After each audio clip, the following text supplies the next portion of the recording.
Hello and welcome to anyone joining a couple of minutes before the advertised time. I would love to know, I'm using my headset connected to my phone, I'd love to know if you can hear me.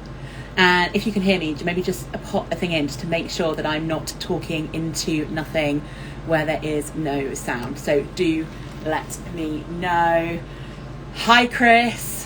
Hi Jules, welcome.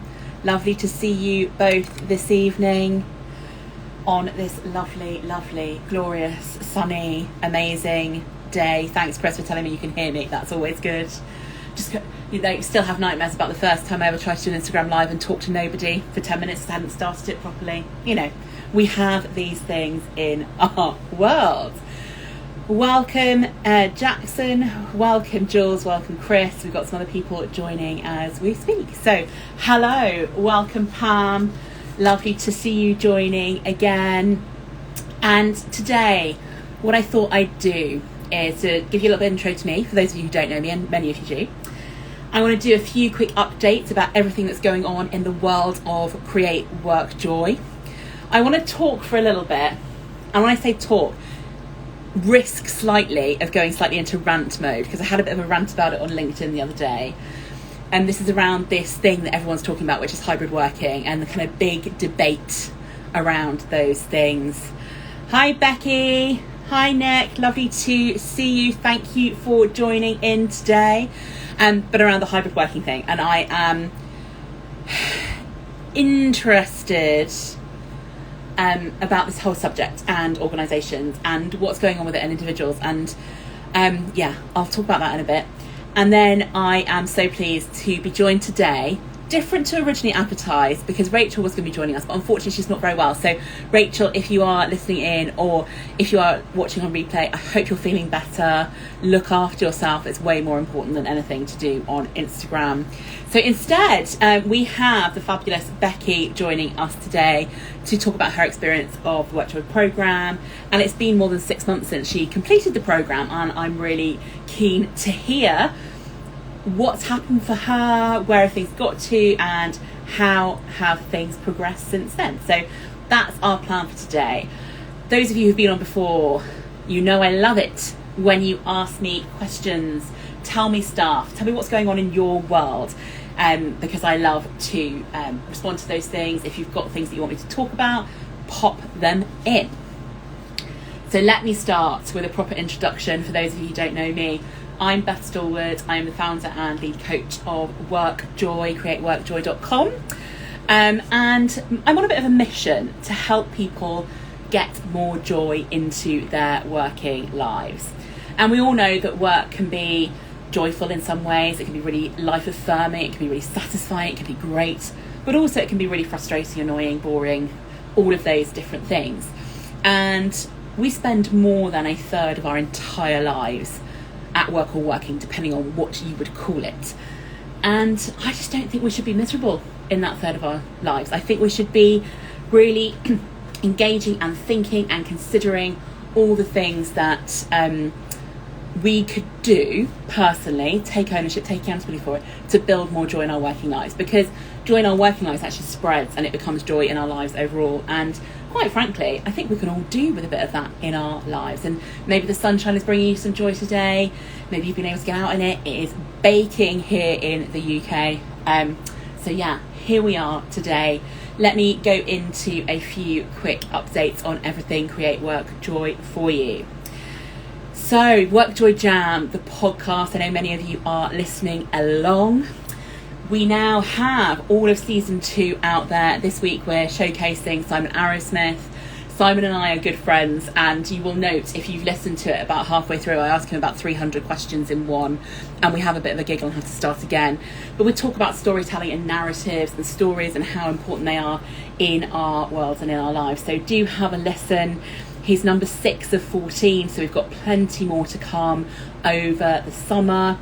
And I have just almost finished, so should be finished by the end of July, recording season 3, which will come out in the autumn. And I've got some awesome people coming along, people from sports, I've got people who run their own businesses, I've got people who are experts in time management. And I don't know about you, but put your hand up.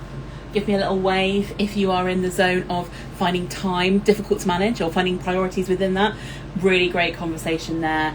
So many different things to consider. So I'm really excited, and we'll be sharing those with you once we finish season 2, which will be in October-ish time. I'll let you know the details when we get there.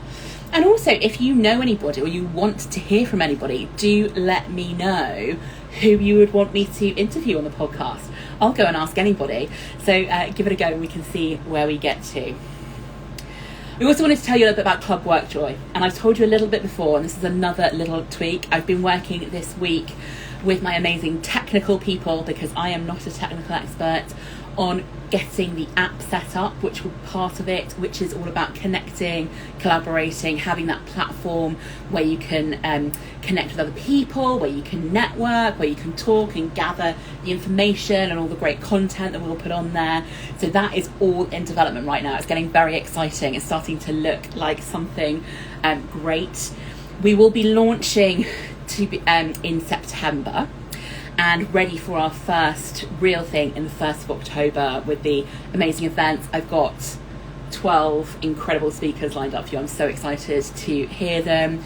We've got networking events, and we've got all of these amazing things coming to you with Club WorkJoy. And if you want to be one of the people who are first to know, who get early access and get a discount on Club WorkJoy for Life as one of our founding members, if you go onto the website now, www.createworkjoy.com, and go to the Club WorkJoy section, there's a bit where you can sign up to be on the waiting list, and that will get you the early access and the discount. So pop your details in there for me as soon as you can. And then the third thing I just wanted to give you an update on is the WorkJoy Way, our 16-week coaching program, where you get 3 one-to-ones with me, 4 group coaching sessions with an amazing cohort of people who are looking to create and cultivate more joy in their working life, and a number of really great experiments to get you thinking that you do on your own in your own time. For our spring cohort, we're nearly at the end. We're actually only kind of 4 weeks away, and this week it's been all about one-to-one coaching, and it gives me immense work joy to see the people who have started perhaps not sure about their levels of joy, where they get it from. And I had a coaching session today with someone who just said, I am feeling the joy in so much of the things I'm doing now, and I hadn't been there. And great to really see that progress. I love it. Next week we do the final experiment, and the final experiment is about dots. It's called dots. It's all about joining the things that we've done together and thinking about what that means overall for you. And then the week after we have our final group coaching session before the very final thing, which is all about reflection and feedback. Our next programme starts on the 1st of September, and I have a couple of spaces left. If you are interested, come and have a chat with me on the website, again, www.createworkjoy.com. If you go to WorkJoy Way, which is the coaching program, at the bottom there's like a pink bar, and it says book a call with me. Come and have a half-hour chat for free, and I promise no hard sell. If it's not the right thing for you, it's not the right thing for you, and I might be able to recommend someone else who would be the right person for you. But come along, talk to me about it. You've got all the details on there as well. A few places left, so really happy to see a few people come along and talk about it. We've also had the most incredible scholarship applications, and for those of you who've been involved with Create WorkJoy for a while will know that on every single course I've promised to give at least one scholarship place. This time it's really hard to choose, and we will be choosing by the end of the month and letting people know the outcome. So if you're one of those people who's put a scholarship application in, thank you.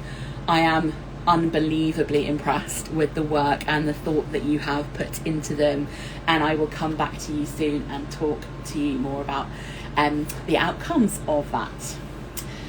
So before I go on to invite Becky on to join me to talk a bit more about the programme, I just wanted to talk about this thing that's out there at the moment, and tell me in the comments, pop some things in here if you're live or even afterwards about this, because it's a subject that I think is everywhere right now. It is on every agenda in every organisation, it's on people's minds as individuals, and it's a challenging one. And the subject is kind of the return to office, yes or no, flexible working. And the thing that I love is that everyone's now calling it hybrid working. So when people are thinking about going back to work, they're going, oh yeah, well, we're doing hybrid. And here's the interesting thing, and here's what I got a bit ranty about the other day, is lots of people are now saying we're doing hybrid working. Great. Who doesn't want more flexibility? Fantastic. But also, lots of organisations are putting things out there saying, yes, we're doing this. This is what we're committing to. This is how it's going to work. There are also lots of people who are now claiming they are hybrid working experts. And HBR the other day, as much as I love a bit of HBR, said, how to do hybrid working right. I just want us all to calm down for a minute. And my perspective on it is, and you may not agree with me, and that's cool, because I love it when people don't agree with me, is that nobody actually really knows how hybrid working is going to actually work. There's some amazing, and I don't want to downplay this, there are amazing intentions being talked about. There are amazing things around let's create a new flexible work life for people who work in offices. And let's also remember, for people who work in jobs where there isn't a time scale needed for when you are there, when you are not, and that isn't every job. In fact, it's probably not that many if you look at the entire workforce, especially of the UK. People who work in hospitality, people who work in customer-facing roles, people who work in retail. It'd be very difficult to do this hybrid working. And one of the things that I'm really interested in, so first of all, tell me, are your organisations going for this hybrid vibe? Be really interested to know. Lots of organisations say, so we're doing hybrid. So what hybrid means to us is, and that's great because they're personalising it, they're thinking about what it means here. And I hear a lot that we're doing, organisations saying we're doing 50-50, in the office, out of the office. We're doing 3 and 2. So 3 days in the office, 2 days out, or vice versa. And one of the things that I'm really interested in is saying that now, making it a policy, making it, this is what we're going to do, when we don't know if that's going to work yet, but committing to it and making it something policy driven, I think is a little bit quick off the mark. Maybe I'm wrong here. But actually, we can't assume that the way we've been working during a pandemic, the way many organisations have been working, is a version of normal that people are actually looking for. Now, definitely, almost everyone I work for wants more flexibility. But in a lot of places, it seems to be going from, we want you in the office 5 days a week, to we want you in the office 2 days a week and at home 2 days a week. I'm not sure that's the flexibility necessarily that everybody wants. And I'm not sure it's necessarily the thing that is going to work for every organisation. And I think my big concern is that coming up in the future, and I am usually a massively glass is overflowing person, I can just see some real differences in expectations. So an organisation will probably have a policy that's 3 and 2, with, I imagine, in many places, a caveat that says, unless you're really needed on one of those other days. And that caveat, how would that work? Will that be enforced? Will it be, you actually end up in the office 5 days a week? Do you want to be in the office 5 days a week? How do all of these things work? So I am not against hybrid working. I love that we've given the title hybrid because everything's hybrid now. You've got hybrid cars and hybrid bikes and all these kind of things. Now we have hybrid working. And I get it and I want it to happen, and I think it could be the greatest thing that ever happened to the office-based worker. I mean, what will we call people who work in an office when there is no office? There's some people who are going that far. Knowledge workers, people who work on a computer, people who can work at any time of day. There's so many benefits to it for globalization. I just think there is a bigger conversation to have with individuals and managers. I think it's going to take people being really open to trying things out.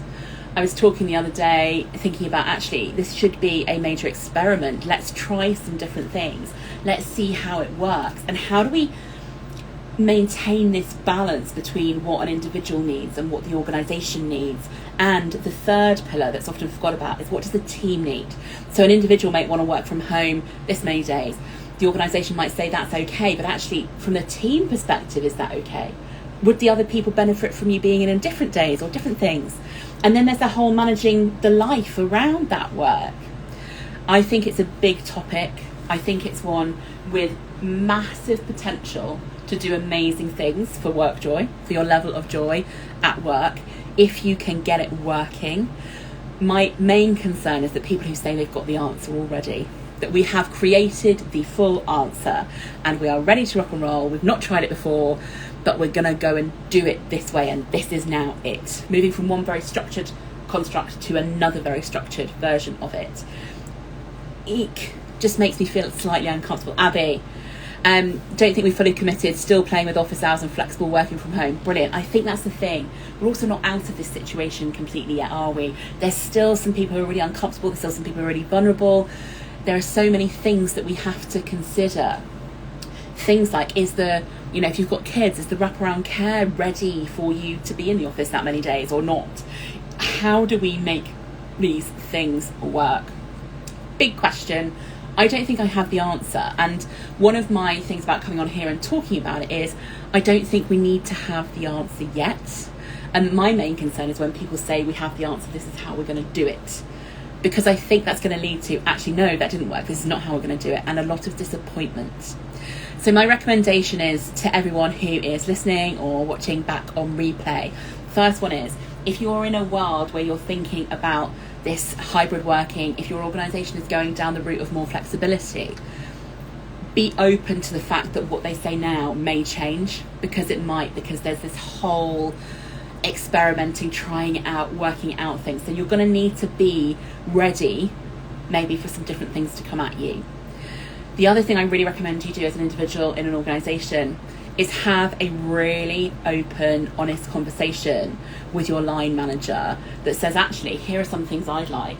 They talk about some of the things they like. What's going to work for each of you? What's going to work in your team? And have that open conversation now so that you know each other's expectations. You might find you're really aligned on expectations. Brilliant.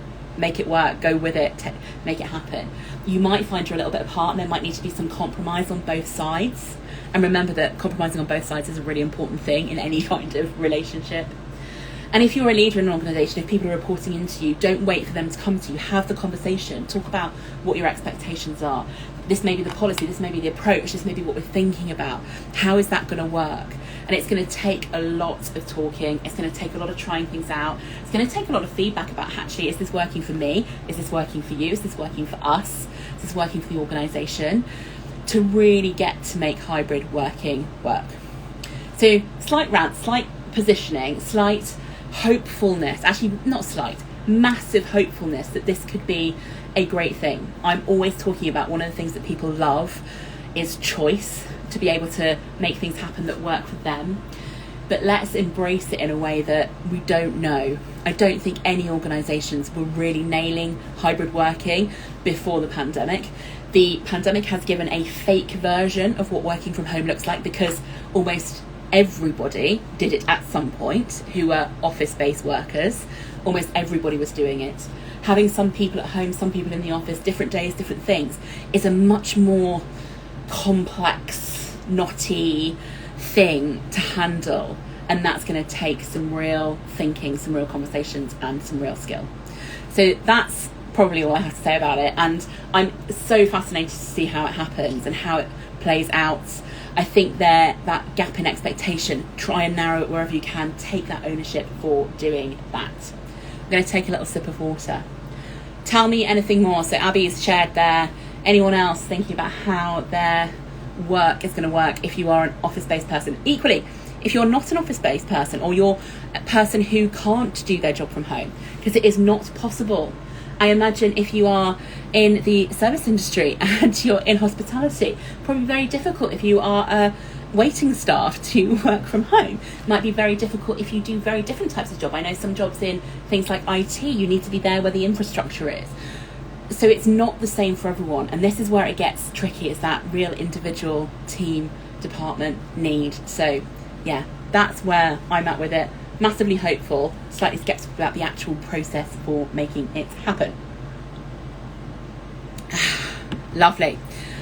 Right, what I would love to do now is to invite Becky, who was on the programme back in the autumn last year, which finished in January this year, to come along and join me and to talk to us a little bit more about her experience and where it's got her to and things like that. So Becky, I am going to hopefully find a way, this is why I have to try and remember how to do this,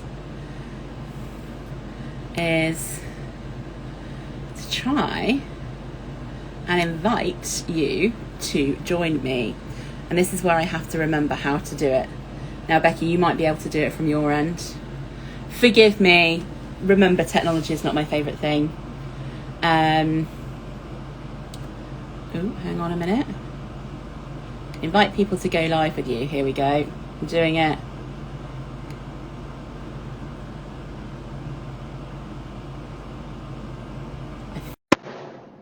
You might have a request now, Becky. Let's hope this is... Oh, it worked.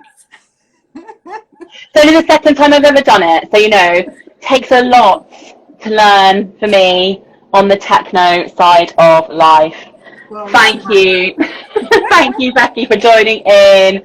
We've got lots of people listening in, and I would love, again, to open the floor throughout this. Ask questions. We'd love to hear your thoughts. So, Becky, before I dig in and ask you loads of questions, which is what I always do whenever we have a conversation, is tell everyone who you are. Okay, so I'm Becky Greaves, otherwise known as the Mindful Ginger Nut. And yeah, I was part of Beth's first cohort of WorkJoy Wayers back in the autumn. Brilliant. And tell everyone what it is you do for a job. So I now am a freelance writer. Technically speaking, I'm a freelance content and copywriter, although that seems to be morphing on a daily basis at the moment. So, loosely, I'm a freelancer. I've got my fingers in lots of pies at the moment, which is really exciting. Prior to that, I've worked in football for around 15 years. So, yeah, two very different types of work. Yeah, really different. And what I am thinking about is, tell us, back in September last year, I think it was, why you decided to sign up for the WorkJoy Way program. Okay, so there was two reasons really. Obviously, Beth, me and you had worked together, not in a actual working capacity, but in a coaching kind of student capacity, while I was at London FA. And for me, it was the first time I'd ever had coaching before. And I just got so much from it that when the opportunity came to work with you again, I obviously couldn't let that pass. And secondly, so in the August, which was probably about 6 weeks, I think, before the course started, I had just found out that my job was at risk of redundancy. So yeah, it couldn't have happened at a more perfect time. I had been in a job that I loved the sector I was in. I loved working in sport. I loved working in football. But I hadn't been happy in my actual job role for a long time. So as much as there were little glimpses of work joy, there was a whole lot of work gloom going on. So by signing up to the program, I thought, great, this is going to solve all of my problems. You were hoping that I would have my magic wand out and kind of go ting ting ting ting. So the things I really hear there from what you're saying is two things, which are often things that come when people come on the program. So the first one is at a transition point. So there's either something that you want to change or some kind of forced change coming on, and it's about how do you make the most of that? What do you do with it? So in your case, it was risk of redundancy. In other people's cases, I want to make a career move, I want a promotion. So there's some kind of crossroads, some kind of transition going on. And then the other thing is that kind of noticing that you're not getting the work joy that you maybe want to get, and that you're in that slightly gloomy world. Yes, absolutely. And interestingly, it was quite funny, actually. I was thinking while you were talking about choice, at the beginning of last year, I'd been to India for a few days, 15 days, 2 weeks. And when I was there, when I was there, I realised how unhappy I had been in my job. And I came back fully intending to, by that summer, I was hoping to have a new job lined up and potentially a new career. Then obviously this little thing called the pandemic happened, and all of a sudden, everyone's worlds were, thrown into disarray. Yeah. So I had to park that, but in my head, I still very much planned on leaving by the end of the year. And for me, one of the difficult things I found about redundancy was I no longer had the choice. You know, I did have a choice because I chose not to apply for any of the other roles they were offering me, but they were basically, you know, your job's at risk of redundancy. And I was like, well, I've got two options. I either stay and apply for a role where I'm probably going to be massively unhappy still, or I look to break free and do something new. So you made the choice to break free. I did. And you made the choice to come and do the programme. And I've spoken earlier today, and people will know if they've been part of the Create WorkJoy family, the community, that the programme consists of group coaching, one-to-one coaching, and the experiment. So tell me a little bit about how those three different things worked for you. And I now have started conducting with my magic wand, which is always a risk. I'm going to put it down. Put it down, or else I'll get my saxophone out in a minute. We'll start a little band. I'll get my clarinet, we can have a play. Yeah, absolutely. So I had never done group coaching before. No, that's a lie. We did some senior management group coaching whilst I was at London FA, but that was obviously with people that I knew and I worked with on a daily basis. This was the first time I'd done any sort of group coaching with people that, other than yourself, I had never ever even come across before. So, you know, I was slightly nervous going into that. I think, you know, there's that part of me that's always nervous and a little bit of self-conscious going into any new group, whether it's online or in person. And obviously it being online takes away some of that, because you can hide behind your screen. But obviously it's, you know, cameras on and, you know, you can't really hide behind anything. So I was nervous about that. The the one-to-ones, like I absolutely loved. You know, like I said before, I get so much from your coaching style, Beth. For the sake of everybody listening, I hope Beth won't mind me saying. I know exactly what you're going to say, and I don't mind. Go for it. Be honest, because like this is not about a hard sales pitch. This is about like genuinely, what is it like for you? Absolutely. For me, I need a little bit of tough love. I don't need an arm around you kind of approach. I need someone to just be brutally honest with me sometimes. And I get that from Beth. So, you know, that for me helped tremendously. And when I was I'd say I was a little bit stuck when I was going through the whole process, in that my mind knew what I wanted to go and do, but I needed a good push to actually go and do it. And I remember having one pretty brutal session with you, Beth, where I just, you know, it was that kind of, do you want this or don't you want it moment? And I was like, no, I really want this. So that forced me then to go and start putting things into practice, sorting myself out basically. And what I would say is that I am quite tough, but it's also always wrapped up with a lot of love and care. Absolutely. Like I genuinely am in your corner, but I'm helping you, like, I've just made that really wobble. I'm helping you, hopefully, to push yourself out of your comfort zone and to really explore what you really, really want. Sounds like Spice Girls singing there. I'll tell you what I really, really want. But just thinking about this, I think I am quite tough. I always talk about like tough love, and that's an important part of coaching. It's not just all about the love, but the love is always there too. Yeah, absolutely. And you know, I'm not here to diss anybody else, but I had a different coach for a short time, and they were very kind of mumsy, and you know, they would put their arm around you and say, you know, is everything okay, Becky? But there was no progression. I didn't see myself growing at all. Whereas, you know, under your coaching style, you know, I really can see that after every session. The other aspect obviously was the solo experiments, which again I absolutely loved. I found it a little bit tricky trying to manage them at the time, as well as trying to wrap up my old job and focus as well on setting up my new business. But when I actually sat down and put my mind to it, I absolutely got so much from them. I think in particular the squads exercise, so working out who have you got in your squad, who have you got missing, that was really critical as I moved into a completely new career.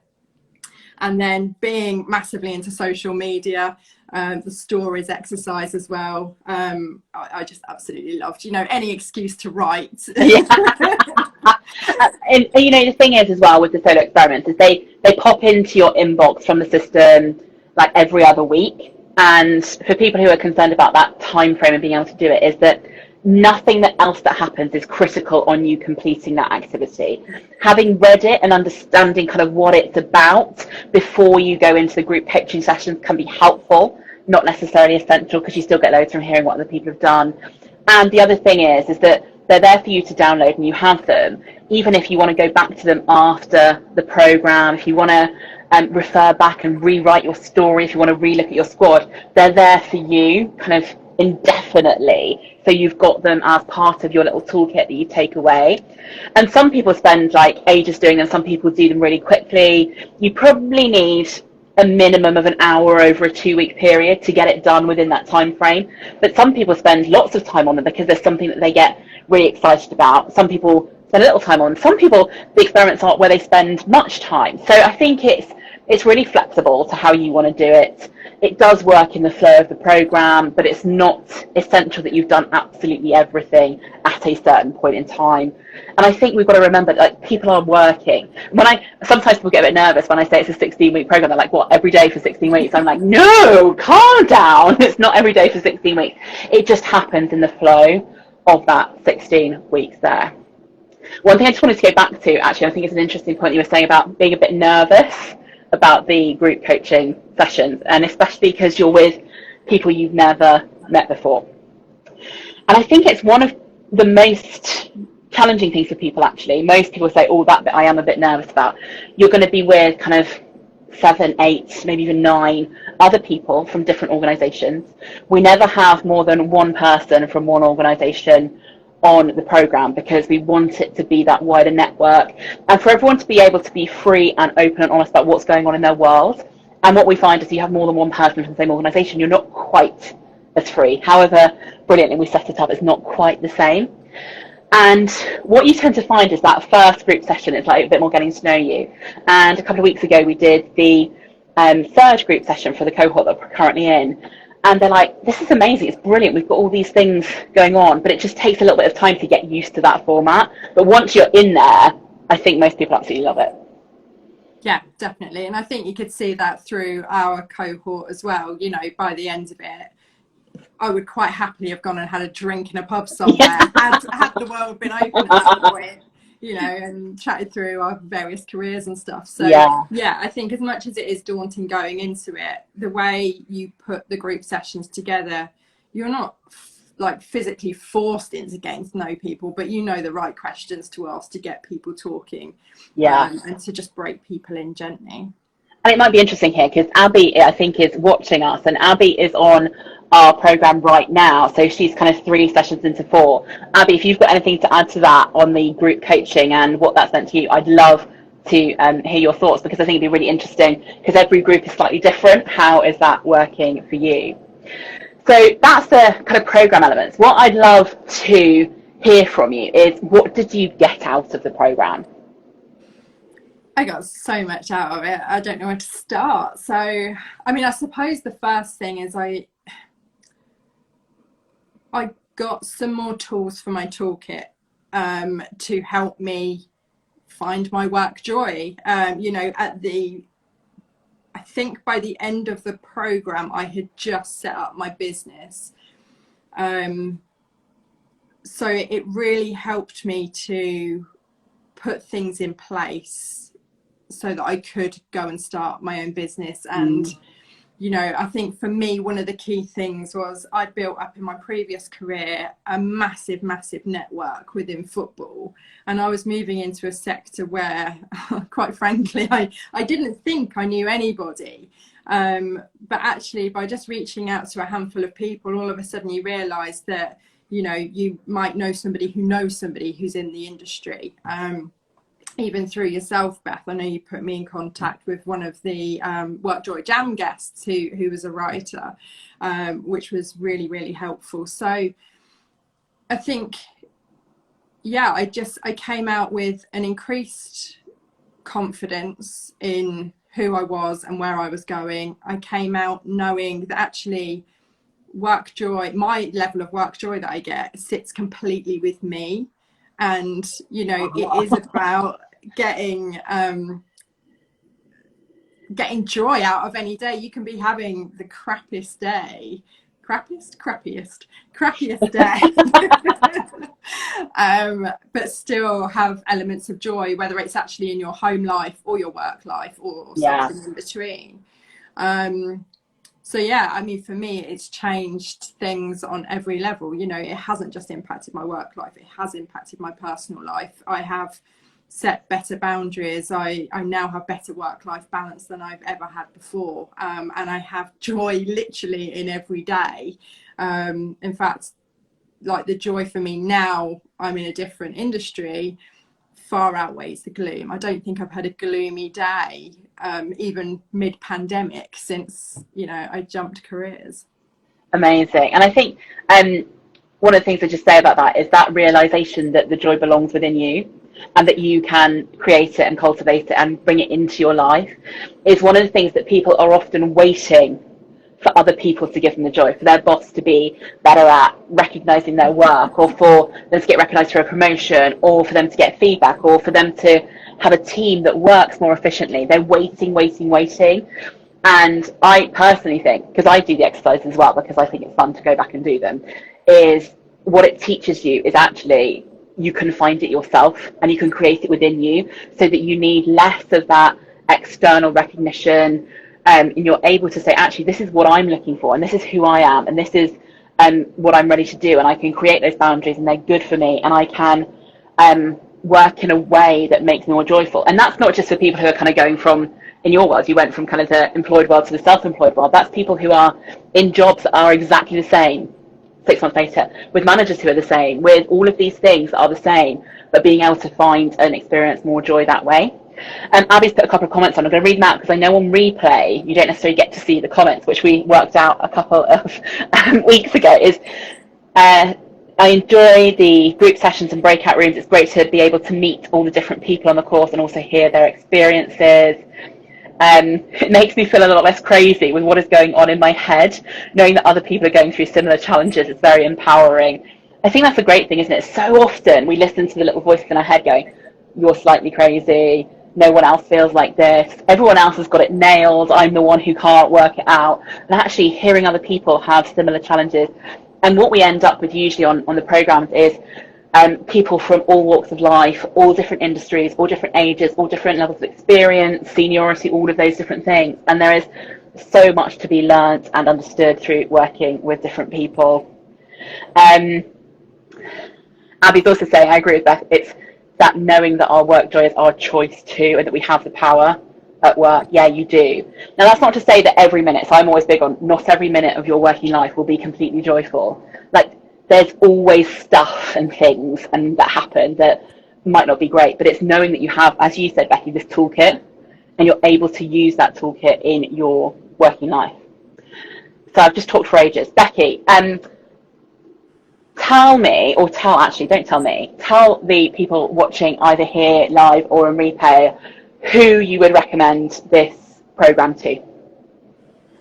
Gosh, I think there's so many different types of people I would recommend this program to, because I think it's very easy for me to say that if you are looking to change career or you've been made redundant, you know, this could be an ideal opportunity for you. But I think, like you intimated a minute ago, Beth, you know, even if you want to stay in your career, if you want to stay in your job, you know, I think anybody who's feeling a little bit stuck, anybody who is perhaps has recognised that they're experiencing more perhaps gloom than joy,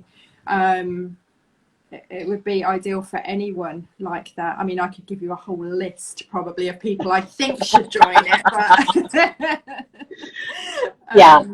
And one thing I would say is that if you are thinking about it, come and book a call with me. So I am not like into the hard sale stuff, and I've always said, and I said at the beginning of this session, if this isn't the right program for you, I will tell you. So if you come to me and say, this is my challenge, and I go, that probably isn't going to be the thing that fixes it for you, I will be totally open about that. If I think it can help, I'll explain to you what I think it can help with. I can get to know you a little bit more, and you can work out if I'm the right coach for you as well, because there are lots and lots of us out there, and I might not be the right person, and that's cool too. So come and have that conversation. See if it's going to be the right thing for you. We have some spaces left for September, so would love to get you joining in if you're up for it. And we will also next year probably do 3 programs, so one starting in January, probably one starting in April, and one starting in September kind of time, so we get 3 of those throughout the year. So even if September isn't going to work for you, although one thing I always think is September is a great time to start new things. There's something, I don't know if you experienced it, about the kind of back to school vibe of September that brings me into the zone of I want to learn stuff and I want to do stuff, and also I want to buy new stationery because it's the new school year, and new shoes because that's what you always do. There's something really powerful about that, and I just think there's so much happening in 2021. We've been through so many different things, and I'm sitting here imagining, because you did it right, you did the program in the autumn and started the new year with a new business. It's starting 2022 from a really joyful place. Just sounds really exciting to me, and I can't wait to work with people and to see how people go. Becky, anything else you would want to say about the WorkJoy program? No, I think we've covered it all. I mean, yeah, for me, like I've said, it was just, it's been game changing. It came at the right time for me, and yeah, I just massively encourage everybody, just go and jump on it. Go jump on, make it happen. Thank you very much, Becky, for joining me today. Does anybody have questions of either me or Becky? Because I'm sure Becky's happy to answer them as well. Do pop them into the comments if you've got some questions coming through. Would love to hear from you. Anything about the program, anything about me. You've already heard that I'm quite tough. So if you do want just love and like a slight stroking, I'm probably not the right coach for you. If you want someone who's going to help you to push yourself out of your comfort zone, to hold you accountable for doing the things you say you want to do, to really help you learn and grow, then I might be the right person. But as Becky says, she used the word brutal. And then caveated it with, in a good way. And so if that's a bit of what you need, maybe that's the right thing. I'm not seeing any questions come through yet, but it does take a little while, I think, on the delay. So, Becky, you're going to say something? Beth, before I disappear, it's probably worth just highlighting as well that obviously the journey doesn't end after the 16 weeks either. Yeah. So certainly our cohort, we've got a WhatsApp group so we can contact each other if we want to throw any scenarios out there and get some advice and stuff like that. So again, although it's a 16-week program, it's we don't get rid of Beth that easily. So, and basically, once you're part of my crew, you're in my crew, and you don't get to escape that easily. So yeah, definitely, we all keep in contact. There's been some great questions and things that have gone on the WhatsApp group, and also we'd really strongly encourage everyone to be on it, to go and take part in Club WorkJoy, to really expand that network of people beyond the people who are on your program as well. So really looking forward to having you all on that as well. I can't see any questions coming through at the moment, and I know we've been a little while, and probably most people just want to go and sit in the sunshine and enjoy themselves, which I think is probably a really, really good idea. So huge thank you to Becky. Give you a little clap. Thanks for coming along, and thank you for the last minute change and being part of it. Lovely to see you and chat to you and hear about the great, and it gives me immense work joy when people get work joy in their lives. So I'm like, yes, I really love it. And what I will do is I will see you all. I think we've got another one in the diary in a couple of weeks' time. Rachel said hopefully, well, I'm very much hoping Rachel will be much better by then and can come and join us and talk about her experience. And yeah, if you've got any other questions, I've got my wand again. Questions, thoughts, people we should pop onto the podcast, anything you want to ask me, any topic you want me to talk about, just pop some notes in either here, drop me a DM on any of the socials. It'd be great to hear from you. Thank you all to everybody for joining. Have a great rest of the week. If you do one thing, find out something tomorrow, note it down, notice it, something that gives you some work joy, and keep doing that and see how it works for you. So thank you all, and I will see you all next time. Bye.